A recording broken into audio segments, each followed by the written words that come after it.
Ukraine और Russia के दरमियान जंग शिद्दत इख्तियार करती जा रही है। अमेरिकन सेक्रेटरी ब्लिंकन ने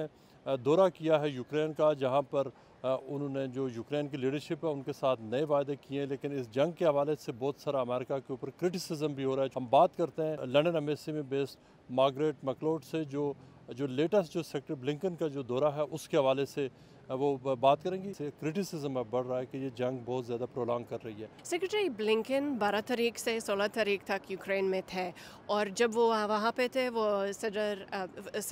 ज़ेलेंस्की, वज़ीर ख़ारजा, वज़ीर आज़म से मुलाकात की, और यूक्रेन के किसानों और साइंसदानों के साथ भी मुलाकात की।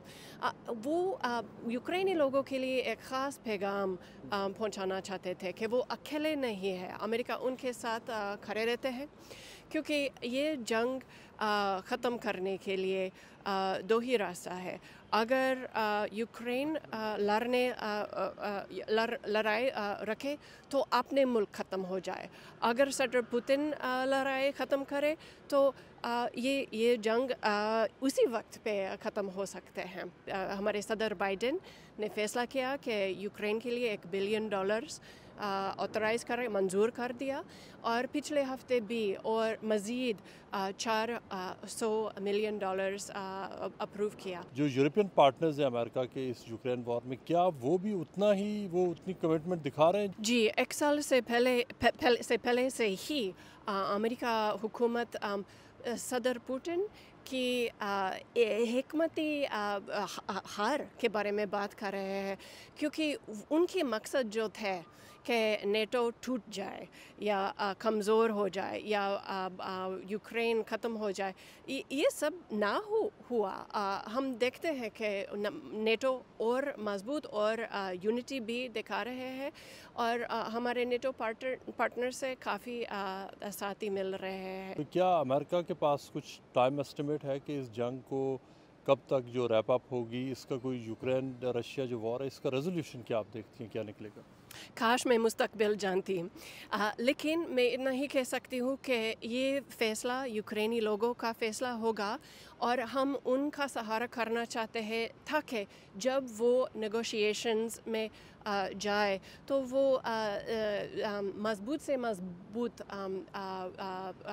पोजीशन से नेगोशिएट कर सकें। यूक्रेन वॉर में तो अमेरिका की तरफ से हम देखते हैं कि बहुत ज़्यादा इंटरेस्ट है और इतने हाई प्रोफाइल विजिट्स भी हो रहे हैं, एड कमिटमेंट हो रही है, जबकि दूसरी तरफ जो इज़राइल और फ़लस्तीनियंस की जो लड़ाई है उसमें वहाँ पे हम देखते हैं कि अमेरिका जो वो वाली कमिटमेंट नहीं दिखा रहा वहाँ, ताकि वहाँ पे जंग बंद हो। इतने जो लॉस ऑफ लाइफ हो चुका है वहाँ पे गज़ा में। आपकी बात से मैं मुतफ़िक नहीं कर सकती। आप देखते हैं कि हमारे वज़ीर ख़ारजा बार बार उसी इलाके जा रहे हैं ताकि हमारे मिस्र के साथी, इज़राइली साथी और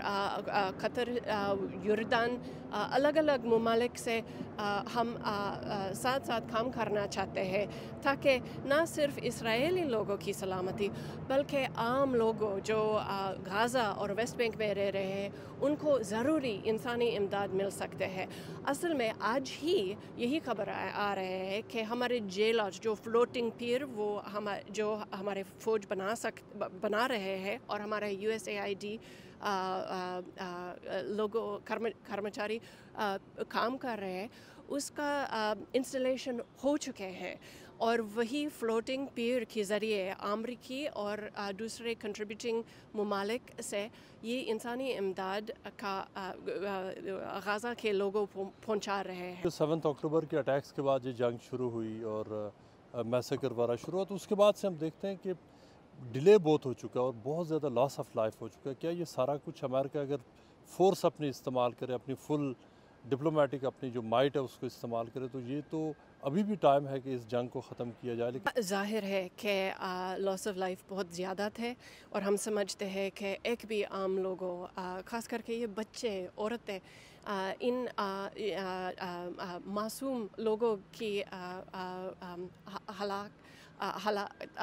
ठीक नहीं है, और वो कम करने के लिए हम हमारे इस्राएली साथियों को काफ़ी बातचीत कर रहे हैं, उनको अलग अलग प्रपोजल्स कर रहे हैं कि वो कैसे सिविलियन कैजुअल्टीज़ कम कर सकते हैं।